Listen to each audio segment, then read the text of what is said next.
Hey everybody, it's Eugene and welcome to another Recon 3D video. Today what I'm going to be doing is scanning this bloodstain pattern that's on the wall here. Just a little while ago we made an impact using an impact rig here where we have this rectangle and basically projected a pattern onto the wall.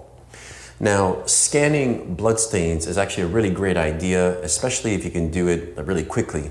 And a lot of times bloodstain pattern analysts may want to do some kind of an analysis. So if it's a cast-off pattern or an impact pattern, it may be possible to do some type of an analysis and figure out, approximately where the impact came from or, the volume of space from where a cast-off pattern came from. Now, there's a little bit of a misconception when it comes to scanning bloodstain patterns. You're actually not scanning for the individual drops. So many of these are very, very small, and so they're just not going to be picked up in, regardless if it's a terrestrial laser scanner or even the iPhone scanner. They're just not large enough. And so since we don't have that kind of resolution, a lot of programs like HemoVision, R3D, Map 360, what they try to do is use photographs, because photographs you can get in close, they're high resolution, and you're going to use those photographs to match to the laser scan data.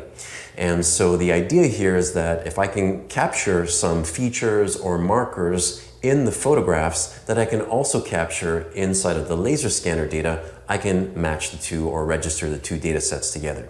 So that's what we are after here. So in terms of scanning, I want to consider first off the sensor. So the LiDAR sensor is 5 meters in range. And for this particular pattern, I'm never going to be that far. I don't need to be that far. I want to be up a little bit close.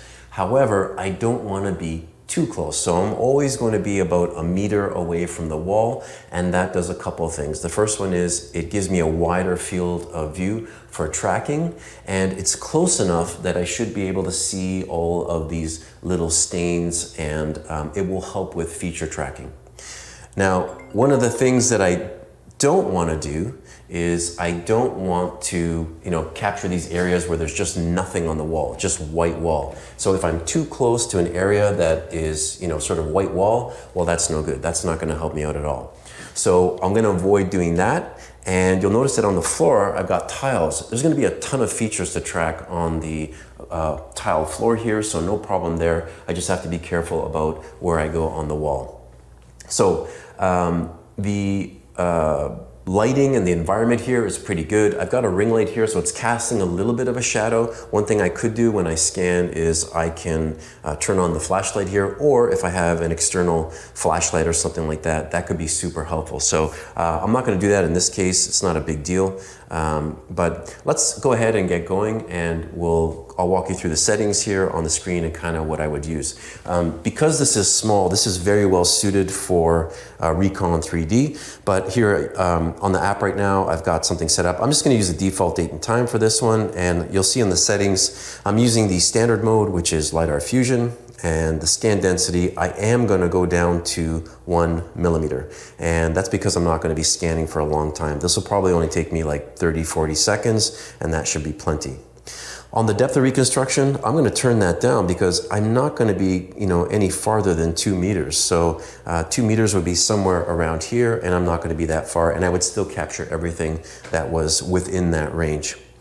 It also says target detection, and normally I would use target detection, so I would turn that on, and I would put 2 of the April tags into the scene here, and I would put one on that end, and I would put one on this end and measure the center to center distance between the two. I have other videos that show how to do that. I'm not going to do it in this case, but normally I would, and that would help increase your accuracy. Farther apart is better. It goes beyond the range of, or the extents of what I'm interested in, and that will be helpful. Also, when scanning, my actual approach is I'm going to overscan, and I don't mean in terms of density or time. What I mean is if my interest is this pattern right here or this little target, I'm going to go further. I'm going to make sure that I capture this area here, and that ensures that I don't miss anything in this particular area, and the same goes for this side. If I'm interested in this target that's here, I'm going to make sure that I come out somewhere around here, and this way I don't have any problems with missing data or something like that. Another thing that I've noticed that can happen is where the baseboard is, where it meets in the corner, sometimes I've seen it where you're missing data there, like there's a little bit of missing. And I think that has to do with the way that you point the sensor. And so, you know, if you have a top lip and you point it down this way, you'll pick up, you know, a little bit of the data that's in there. Now in this case, it's not too bad because this particular baseboard is beveled, but when you have a sharp corner like that, you want to pay attention and just try to fill in all those areas. So let's get going here. I'm going to go ahead and go save scan settings, and I'm going to start and capture the floor first. So let's go. All right, so you can see I've got tons of features on the floor, and I'm not moving too slow. I'm going to move fairly steady, something like that. You know, you want to avoid blurring, but that's the floor, and I'm going to tilt the sensor up and against the wall, and you'll see that I've got enough here out that way. Okay, good there. And now I'm going to move over to this wall like that, and I'm going to get that big target, and I'm going to move, capturing a little bit of the bottom that helps me with tracking. I've got enough bloodstains on the wall that it seems to be picking up plenty of data, and I think that's pretty much it. That should give me what I need. So I'm going to do a wide shot here, and I'm going to hit stop now. Okay, so that's pretty much done. Pretty quick, very quick for documentation, but now we need to see what the data looks like. And in order to do that, I'm gonna hit save for later at the moment, but we're gonna process this on the cloud, and maybe we'll process it on the device too, just to see what the differences are like, or the fact that, you know, you don't need to use the cloud processing, you can do it directly on the device itself.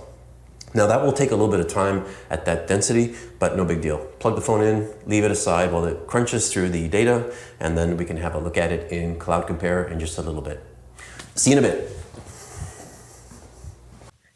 Okay, so I'm back at my desk, and what I'm going to do is process this one of two ways. So the first one that I had mentioned before was by uploading it to the cloud and having it processed. The second way is to do this on the device itself. And so that takes some time, especially when it's a high resolution, 1mm scan. So what I'm going to do is I'm just going to let that play on the side here, and just really quickly, I'm going to fast forward this. The actual processing time took about 20 minutes, 25 minutes, roughly, more or less. So it does take some time, even for scans that are only, less than 1 minute or a minute or so. If you're doing it at 1mm, there's a lot of work that it needs to do to pull out all those points. So keep that in mind. You do have to leave the phone. I keep mine plugged in, and I just put it off on the side and then let it crunch through the data. But I am interested in seeing what the two data sets look like. There are going to be some small differences between the two, but both appear to be relatively usable, and I'll prove that to you in a bit. So have a look at the on-device processing quickly, and then we'll get back into Cloud Compare with both data sets.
Okay, so I am back at my desk, and I have both of the point clouds loaded up. So on the left here, I have the on-device results for the point cloud, and then on the right here, I have the cloud processed data. Now you will notice that there is a little bit of a difference, and from far you can see it's not all that noticeable, but there are some slight differences.